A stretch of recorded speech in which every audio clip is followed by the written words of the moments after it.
اس سلسلے میں اگلا جو ٹاپک ہے وہ ہے کانسٹیچوئنسیز یا ٹائپ آف کانسٹیچوئنسیز۔ کانسٹیچوئنسی یا حلقہ کیا ہوتا ہے؟ کانسٹیچوئنسی کا مطلب یہ ہوتا ہے کہ ایک پارلیمنٹ یا قانون ساز ادارے میں ایک مخصوص نمبر آف عوام کے لیے ایک نمائندہ منتخب کیا جاتا ہے۔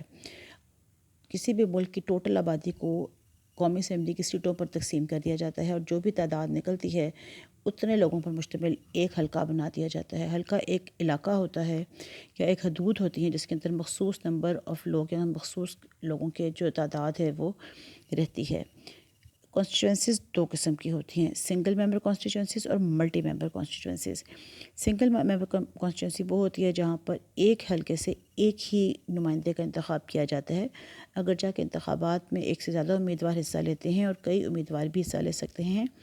ہر سیاسی جماعت اپنا امیدوار ہر حلقے سے کھڑا کرتی ہے، بہت سارے آزاد امیدوار بھی کھڑے ہوتے ہیں اور ان سب میں سے جو سب سے زیادہ ووٹ حاصل کرتا ہے وہ منتخب ہو کر اسمبلی میں پہنچ جاتا ہے۔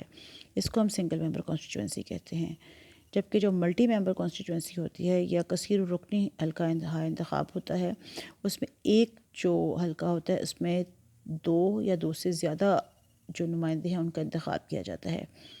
ملٹی ممبر کانسٹیچوئنسی کا فائدہ یہ ہے کہ یہاں پر جو اقلیتیں ہوتی ہیں ان کے امیدوار بھی منتخب ہو کر اسمبلی میں پہنچ جاتے ہیں، لہٰذا جن ممالک میں اقلیتوں کے لیے الگ نشستیں نہیں ہوتیں وہاں ملٹی ممبر کانسٹیچوئنسی کا طریقہ کار استعمال کیا جاتا ہے۔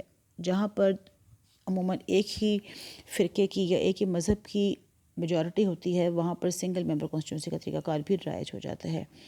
سنگل ممبر کانسٹیچوئنسی کا نقصان یہ ہوتا ہے کہ وہاں پر جو میجورٹی ہوتی ہے یا وہ لوگ جو کہ اکثریت میں ہوتے ہیں ان کے ممبر تو منتخب ہو کے اسمبلیوں میں پہنچ جاتے ہیں، مگر جو مائنورٹیز یا اقلیتیں ہوتی ہیں وہ اپنے ممبرس کو اسمبلیوں میں پہنچانے میں کامیاب نہیں ہو رہی ہوتی ہیں۔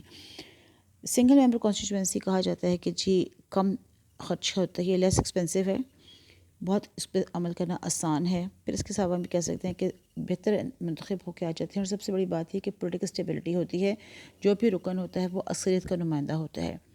مگر اس کا نقصان یہ ہوتا ہے کہ مائنورٹیز کی صحیح طرح سے ریپرزنٹیشن نہیں ہوتی، پھر جو ایک ہی بندہ ہوتا ہے اس کے اوپر تمام کام کرنے کا پریشر ہوتا ہے۔ انٹرسٹس جو ہیں اگر ایک حلقے میں مختلف قسم کے ایتھنیسٹی کے لوگ رہتے ہیں یا مختلف قسم کے فرقوں کے یا مذاہب کے یا مختلف قسم کے لوگ رہتے ہیں تو ہر ایک کا نمائندہ منتخب نہیں ہوتا ہے۔ تو دوسری طرف جو ہے وہ ملٹی ممبر کانسٹیچوئنسی کا فائدہ یہ ہوتا ہے کہ اس میں اکثر اقلیتیں جو ہیں وہ بھی اپنے پسند کے امیدواروں کو منتخب کر کے اسمبلیوں میں بھیج سکتی ہیں۔